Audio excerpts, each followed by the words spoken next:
ఈ మధ్యకాలంలో జగన్మోహన్ రెడ్డి గారు ఒక స్టేట్మెంట్ అయితే ఇచ్చారు.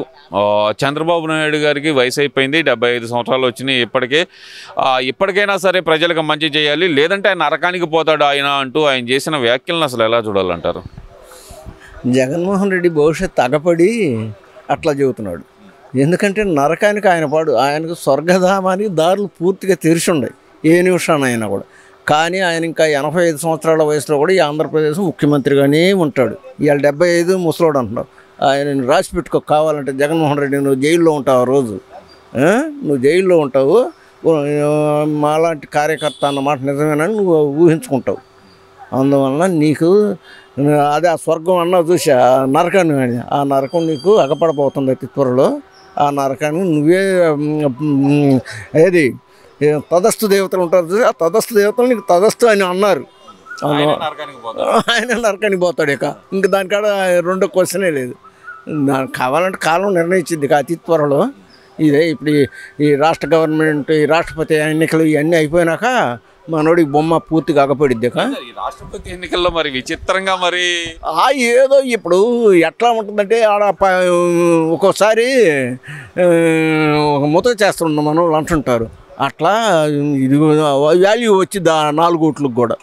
అందువల్ల ఊరికెందుకు పోగొట్టుకోవాలా, వాడించుకుందాం. ఈ 4 వేస్తాడు, రేపు అయిపోయింది రాష్ట్రపతి ఎన్నిక. ఇక మళ్ళీ భవిష్యత్తులో ఈయనతోటి మోదీ గారికి అంటూ అవసరం లేదు నాకు తెలిసి భవిష్యత్తులో కూడా.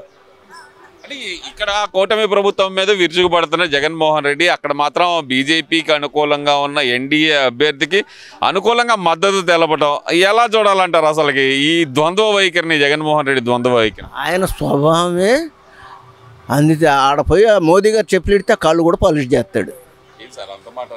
మరి పోయినసారి చేయలేదు ఆయన్ని. చంద్రబాబు ఎప్పుడన్నా చేశాడా? నువ్వు చేసావు పోయి, అందుకని నిన్ను అంటారు. చంద్రబాబు ఎప్పుడో ఆయన డిగ్నిటీగా హోందా ఎంత మటుకు ఉండాలో ఆయనతో అంత మటుకే ఉంటాడు మోదీ గారితో. నువ్వు అట్ట ఉండవే, పోయి కాళ్ళు విసుగుతావు, చేతులు విసుగుతావు, అన్నీ చేస్తావు నువ్వు. అంటే నేననే కాదు, అన్నీ వీడియోలు అగపడ్డాయి కాబట్టి మేము అనగలుగుతున్నాం. అంత దిగసారి ఒక మనిషికి అడిగిపోయినాక, బిల్గేట్స్కి అడిగిపోయినా కూడా చంద్రబాబు గారి హోందాతనం అదే, మోదీకి అడిగిపోయినా కూడా ఆయన హోందాతనం అదే. నీకు ఈ జన్మ కాదు, ఇంకో జన్మలో కూడా ఆ హోందాతనం అనేది రాదు. ఒక మనిషికి అడిగిపోయినాక ఎట్లా ప్రవర్తించాలా, ఆయనకి ఎంత ఉందన్నది కదా. మన హోందాతనాన్ని మనం కాపాడుకోవాలి, అది ఎప్పుడు కూడా. అది ఆయనలో లేదు, జగన్మోహన్ రెడ్డి గారిలో ఆ హోందాతనం లేదు, రాదు. సార్, ఇప్పుడు మరి లిక్కర్స్ కేసు అనేది రాష్ట్ర వ్యాప్తంగానే కాదు దేశవ్యాప్తంగా సంచలనం అవుతుంది. ఏం జరుగుతుందంటారు? చివరికి అప్పటి మాజీ ఉప ముఖ్యమంత్రి నారాయణ స్వామి అప్పటి ఎక్సైజ్ శాఖ మంత్రిగా ఉన్నారు, ఆయన దాకా వచ్చేసింది. ఆయనేమో నాకేం తెలియదు, అంతా పై వాళ్ళు చెప్పిందే చేశాను అంటున్నారు. ఇట్లా ఎలా చూడాలంటారు? ఎలా చూసేదేమో అంతా పై వాళ్ళే. చివరికి అన్ని దారులు కూడా ఇటే చూపిస్తాయి. ఎక్కడ చూపిస్తాయి? ఎక్కడికైతే చేరినాయో ఆఫ్రికాకి, యూరప్ కంట్రీస్కి డబ్బులన్నీ అక్కడికే చేరతాయి. చివరికి రేపు వచ్చేది అదే. ఇవాళ ఇప్పుడు వివేకానంద రెడ్డిని మర్డర్ చేశావు, ప్రపంచం మొత్తం తెలుసు, కానీ శిక్ష పడట్లేదు. ఎందుకు పడట్లేదు? సునీత గారు ఈ బెయిల్ కూడా రద్దు చేయాలి అంటే ఇవి రీసెంట్గానే చూసాం సార్. వాళ్ళ మీద, సునీత గారి మీద, వాళ్ళ భర్త గారి మీద పెట్టిన కేసు, అలాగే సిబిఐ అధికారి రామ్ సింగ్ గారి మీద పెట్టిన కేసు కూడా కొట్టేయడం జరిగింది. ఇది ముందుకు కదులుతుంది అనుకోవచ్చు అంటారా? మరి ఖచ్చితంగా కదులు.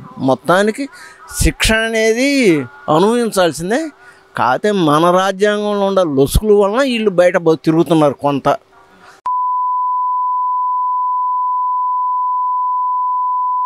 నా వృత్తి నేను చేస్తున్నానండి. ఒక శిక్ష వచ్చినండి వాడిని ఎట్ట తప్పియాలా, అందుకే నేను చదివింది అందుకే కదా అంటాడు ఆ లాయరు. అది మన రాజ్యాంగంలో ఉండే లొసుకు. అదే అమెరికా రాజ్యాంగంలో అయితే లొసుకు లేదు, తొసుకు లేదు. ఆ శిక్షలు వేరుగా ఉంటాయి. వీళ్ళు ఎప్పుడు అసలు కనుమరుగైపోయేవాళ్ళు, ఈ భూమి మీద కూడా అగబడేవాళ్ళు కదా అమెరికా రాజ్యాంగం కనుక అయినట్టయితే. కాకపోతే మన భారతదేశ రాజ్యాంగంలో ఈ ఎసులుబాటు ఇచ్చారు కాబట్టి ఇట్లాంటి బడాబాబులు అంతా బతుకుతున్నారు అంతే. ఇంకంతకంటే నా అభిప్రాయం అయితే ఇతనే కాదు, ఎవరైనా తప్పు చేసినోడు ఇక్కడ స్వేచ్ఛగా తిరగలుగుతాడు భారతదేశంలో. అదే అమెరికాలో అయితే తప్పు చేసినోడిని వెనక బేడీలు ఎరగట్టి పబ్లిక్ లైవ్ పెట్టి చూస్తారు, ఇదిగో ఈ చేసినందుకు ఇట్లా చేస్తున్నామని. అది ఇండియాలో ఒక 2 జేమ్స్మని మన మోడీ గారి రాజ్యాంగం సవరణ చేసి ఇండియా ఇంకా అమెరికా మీద ఎక్కువ ఉంటుంది. ఇవాళ అమెరికా మీద మనం ఇవాళ మంచి స్టేజ్లో ఉన్నాం. శిక్ష తప్పు చేసిన తప్పు దండన కనుక ఉంటే భారతదేశం ఎప్పుడు కూడా ఈ ప్రపంచంలో అగ్రదేశమే. ఇదంతా ఒక ఎత్తు అయితే కనుక ఈ ఈ లిక్కర్ కేసులో సంచలనం ఒకళ్ళ తర్వాత ఒకళ్ళు బయటకు వస్తున్న తరుణంలో దీన్ని ఫాల్స్ కేసుగా చూపెట్టే ప్రయత్నం అయితే కనుక వైసీపీ నాయకులు చేస్తున్నారు. అసలు దీన్ని ఎలా చూడాలంటారు? వాళ్ళు ఏదోటి చిన్న గీత పెద్ద గీత అన్నట్టుగా ఇవన్నీ జనం మర్చిపోతారు అని ఏదో ఒకటి ఇవన్నీ అభూత కల్పన కల్పించి వాళ్ళ ప్రచారాలు ఎక్కువ చేసుకుంటూ ఉన్నారు. ఏం చేసినా కూడా వాళ్ళ జనానికి పూర్తిగా ఒక అవగాహనలో జనం అంతా ఉన్నారు. చంద్రబాబు ఇలా ఏం చేస్తున్నాడు అనేది వైసీపీలో ఉన్న లోకల్ పల్లెటూరు కేడర్లో కూడా మనోడు ఏం చేశాడు వాళ్ళు బేరు చేసుకుంటున్నారు. ఇదంతా ఒక ఎత్తు అయితే కనుక నిన్న చూసాం సార్, ఏదైతే కనుక తూర్పుగోదావరి జిల్లా పిఠాపురంలో జరిగిన ఒక సంఘటన, ల్యాండ్ టైటిలింగ్ యాక్ట్ వల్ల నా పొలం ఇబ్బంది పడిందంటూ డైరెక్ట్ సీఎం గారి క్యాన్వాయ్కి ఒక వ్యక్తి అడ్డం పడిన సందర్భం కూడా చూసాం, మనం రీసెంట్గానే చూసాం అది. మరి అలాంటి విషయాలు ఇంకా షార్ట్ అవుట్ కాకపోవటానికి గల కారణం ఏంటి? అధికారులు అలసత్వం అనుకోవాలంటారా, లేదంటే కనుక ఇంకేదైనా ఉందనుకోవచ్చు అంటారా? దాంట్లో ఆయన అడ్డపడి దాంట్లో ఈ ల్యాండ్ టైటిలింగ్ యాక్ట్ ప్రకారం అయితే రైతులను జగన్మోహన్ రెడ్డి పూర్తిగా సర్వనాశనం చేశాడు. దాన్ని ఇప్పుడు ఈ చంద్రబాబు గారు ఏదో చేయటానికి మంచి ప్రయత్నాలు చేస్తున్నాడు. కానీ కింద క్యాడర్, రెవెన్యూ క్యాడర్ వాళ్ళ మటుకి రైతుల్ని డబ్బుతోటి, చిన్న రైతు ఒక నంబర్ మార్చాలన్నా 5,000 10,000 వీటితోటి అది చాలా జుగుత్సాకరంగా ఉంది. ఒక మాటలో చెప్పాలంటే రెవెన్యూ వ్యవస్థలో కింద క్యాడర్. ఇప్పుడు రైతు ఉంది, రైతు సమస్య ఉంది, జగన్మోహన్ రెడ్డి చేసిపోయిన పెంటని దాన్ని క్లియర్ చేయాలంటే నువ్వు 10,000 ఇస్తావా 20,000 ఇస్తావేంది? వీడి పొలం వీడిది, తాతల కాడి నుంచి ఉంది, వీడు దూయిస్తున్నాడు, దాన్ని నువ్వు సరి చేయాలా? వాడు తప్పు చేశాడు, దాన్ని నువ్వు గవర్నమెంట్ ఉద్యోగం తీసుకుంటున్నావు, సరి చేయి, దాన్ని నీకు 5,000 10,000 ఇస్తేనే చేస్తాం అని రెవెన్యూ వాళ్ళు గట్టిగా చెబుతున్నారు. నువ్వు ఇస్తేనే నీకు చేస్తాం, లేకపోతే నంబర్ హోల్డ్లో పెడుతున్నావు అంటే ఇక్కడ ఈ ముఖ్యమంత్రి గారి ఫేసీ నుంచి వాళ్ళ మీద ఎలాంటి ఇది లేదు, వాళ్ళకు ఒక భయం లేదు. చాలా చోట్ల పబ్లిక్లో పోవా ఇస్తే చేస్తాను లేకపోతే అని ఇదులుచుకున్నారు. అంటే అధికారుల మీద ఇంకా పట్టు రాలేదంటారా కూటమి ప్రభుత్వం? అధికారుల మీద పట్టు వచ్చింది, కానీ ఈ చిన్న క్యాడర్ గ్రామస్థాయి ఉద్యోగస్తులు ఉన్నారు చూసా, వాళ్ళకి ఇంటనే తెలియట్లా. టకా ఒక 4-10 మందిని సస్పెండ్ చేసి పనితే రాష్ట్ర లెవెల్లో వాడికి తెలిసి దాన్ని చెప్పిందో. వాళ్ళకి అసలు ఎవడు కదిలిచ్చేవాళ్ళు లేడు, మనం ఏం చేసినా అని వాడు ఆ రకంగా జుగుత్సాకరంగా మాట్లాడుతున్నారు. సార్ ఇప్పుడు మళ్ళీ రాష్ట్ర ప్రభుత్వం కొత్త రకం పాస్బుక్లు, అంటే గతంలో జగన్మోహన్ రెడ్డి ఇచ్చిన పాస్బుక్లు తీసేసి కొత్త పాస్బుక్లు ఇస్తున్నారు కదా, ఇది ఎలా ఉందంటారు ఈ కొత్త పాస్బుక్లు? మరి కొత్త పాస్ పుస్తకం బాగానే ఉంది, అది మంచిది. ఎందుకంటే అది ప్రభుత్వ రాజముద్రతో వచ్చే పుస్తకాలు కాబట్టి అవి కరెక్ట్ అయిన పుస్తకాలు. లోగడ బాబు గారు ఇచ్చాడు, అవి బాగానే ఉన్నాయి. మొన్న ఆ దరిద్ర బొమ్మ వేసుకొని ఇచ్చాడు, అది కరెక్ట్ కాదు. కానీ మన ఆస్తి మీద రాజముద్ర ఉండటం తప్పులేదు, ఇది కరెక్టే. కానీ వీటన్నిటినీ జనం ఇబ్బంది పడకుండా సరి చేసి ఇస్తే ఈ గ్రామస్థాయి వాళ్ళు కాడ నుంచి ఈ లంచాల దండి నుంచి పిలువు ఎవరెవరు ఉండే ఊళ్ళో ఒక 100 పేర్లు ఉన్నాయి. సభలు పెట్టారు కదా సార్, ఈ రెవెన్యూ సదస్సులు పెట్టారు కదా, అసలు దాన్ని పెట్టారు. గ్రామ సభలకి ఎమ్మెల్యే వస్తాడు, చెప్పిపోతాడు.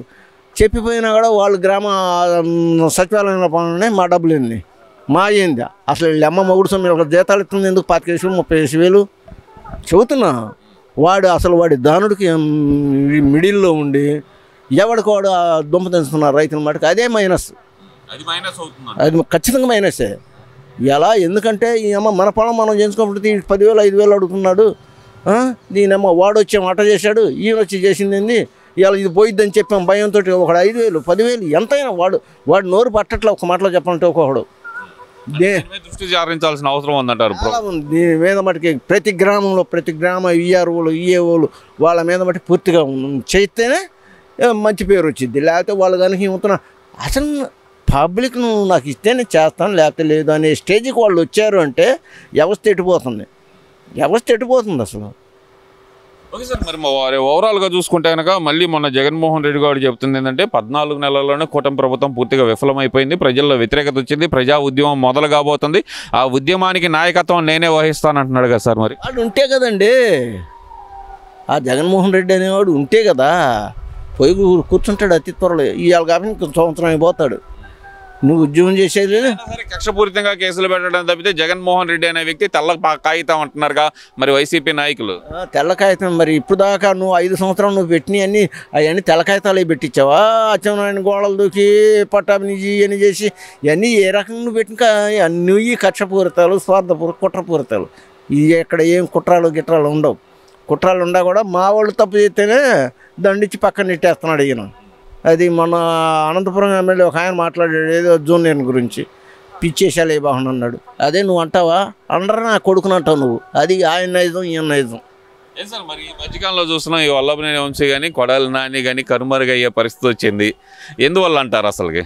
కనుమరుగు కాదండి, వాళ్ళిద్దరు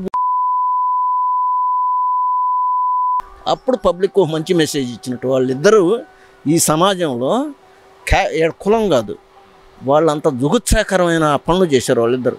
వాళ్ళు నిజంగా ఇంట్లో చెట్టుకో ఫ్యాన్కు ఎందుకు సార్ అంత కక్షపూరితంగా అసలు సమాజానికి వాళ్ళు ఇచ్చే మెసేజ్ అంటే మాట్లాడకూడదు, ఇలా మాట్లాడకూడదు అంటే వాళ్ళ మీద నాకు ఏ వ్యక్తిగతంగా ఏమీ లేదు. నేను సమాజానికి ఇచ్చే మెసేజ్ కొంతైనా ఎదుటివాడికి 10 మందిలో 5 కన్నా ఉపయోగపడాలి. కొయ్యి సంపు ఇయ్య మెసేజ్ వాడు ఈడు నీ కూడా అంటున్నాడు కదా సార్, చీకట్లో చిటికెత్తే పని అయిపోవాలి. అదే అందుకనే నేను చెప్పింది, ఈ బ్యాచ్లంతా కూడా వాళ్ళంతా హిట్లర్ పోయినట్టు పోయే బ్యాచ్లు ఇవన్నీ ఏదో ఒక రోజు కనుమరుగే ఖచ్చితంగా. ఎందుకంటే వాళ్ళకి ఏదో ఒక రోజు పరివర్తన జరిగిద్ది.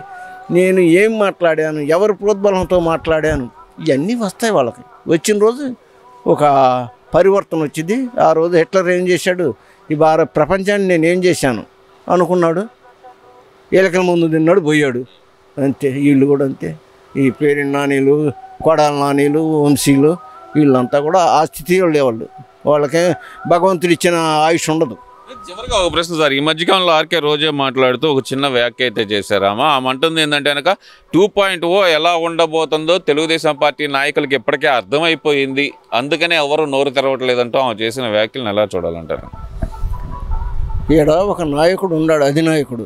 ఆయన కనుజనంలోనే నాయకులంతా మాట్లాడాలంటే మాట్లాడతారు, లేకపోతే కామ్ అవుతారు. అంత మటుకు తప్పు జరిగినా ఒప్పు జరిగినా నీలాగా రెచ్చిపోయి నీలాగా రెచ్చిపోయి క్యాబరా డ్యాన్సులు చేయరు.